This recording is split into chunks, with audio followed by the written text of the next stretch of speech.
paying attention at neutral time is one of the most important things you can do for strengthening unconditional love. And we've had parents tell us again and again that of all the things they've learned in the parenting program, that this is the basic idea. This is one of the basic ideas. It's an interesting and maybe hard to believe fact, but behavior you pay attention to, give emotional attention to, will strengthen. It will continue.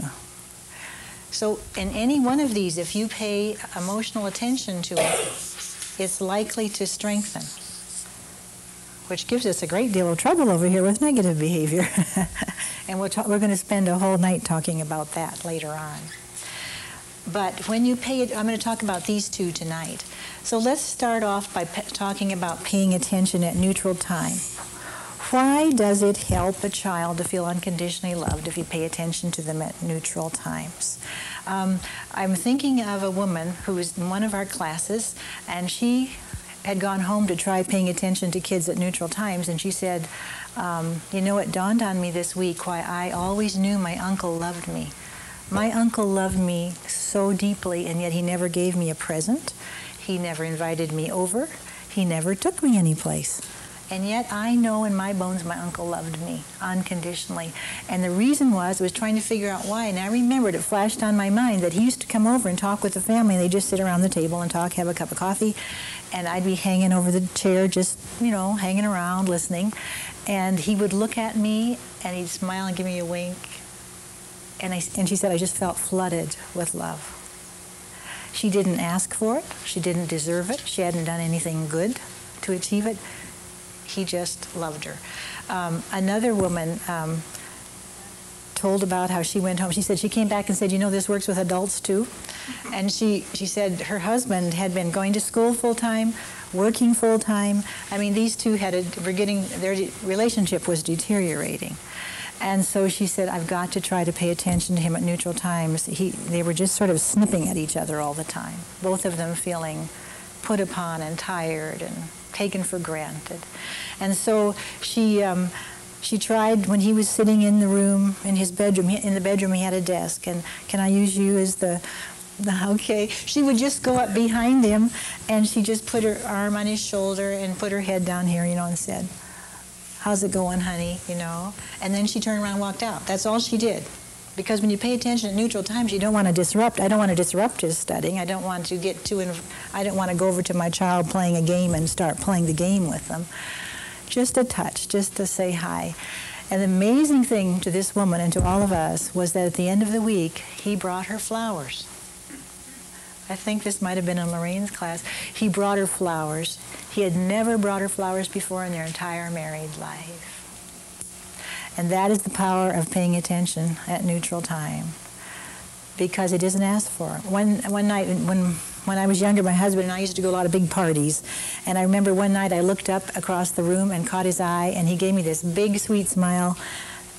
And I felt what that woman had experienced when she was a child. This feeling of being so loved, and I hadn't done anything to deserve it. It was just, you know, catching a glance. And the thing about that, and you'll notice in the stories I've told, that a lot of it is nonverbal. I'm going to write that down because it's so important. I think that somehow we've fallen into the idea of thinking we have to say the right thing, but a lot of it is just eye contact, paying attention.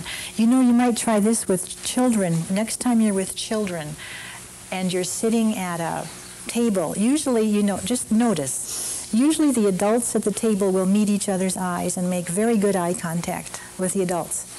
But there's not much eye contact made with the kids until the kids begin to act up. Notice when the children begin to act up, they want attention. This is so important for building our self-esteem, feeling we belong. We want attention, so we'll act up in some way, do something to get it. But if instead the adults at the table will include the children in the conversation, even if it's kind of a grown-up conversation, like maybe could I use you as a child, and I'll use you as the adult. Okay, we're sitting here having a little conversation, and what will I be talking about? I'll be talking about the high price of organic food. Okay, This is your child. And I'm saying, you know, I would like to buy all the organic food I can, but the apples are so expensive, and they're twice as much, sometimes 3 times as much. And I really think it's important to get it, but I don't know if sometimes I feel like I can't afford that big of a grocery bill, you know? And I just really think that I guess I'm going to investigate a little more and see if it really is necessary, but something tells me it is. Don't you think? What do you think about it? Now, were you feeling a little left out until I turned to you and started? I would have if I was yeah. I could see. Yeah. And it's fun to include children in the conversation, but it takes a whole different mindset because we generally don't do it. We generally don't do it. And I really think that's why they start to act up, because they want attention. Every teacher teaching in a classroom with kids knows that one of the ways to there are some kids that have more of their needs supplied than others at home. So these kids who don't have so many of their needs supplied at home need it supplied at school. And most teachers, I hope, know that if you make eye contact with children when you're talking to the whole group, and be sure to make frequent eye contact with kids who are apt to act out, they're much calmer. Stay there and listen, and don't start acting out, because they are being attended to, and that's all the reason. That's why they act out, because they want your attention. So try that this week. I'd be interested to know how that goes.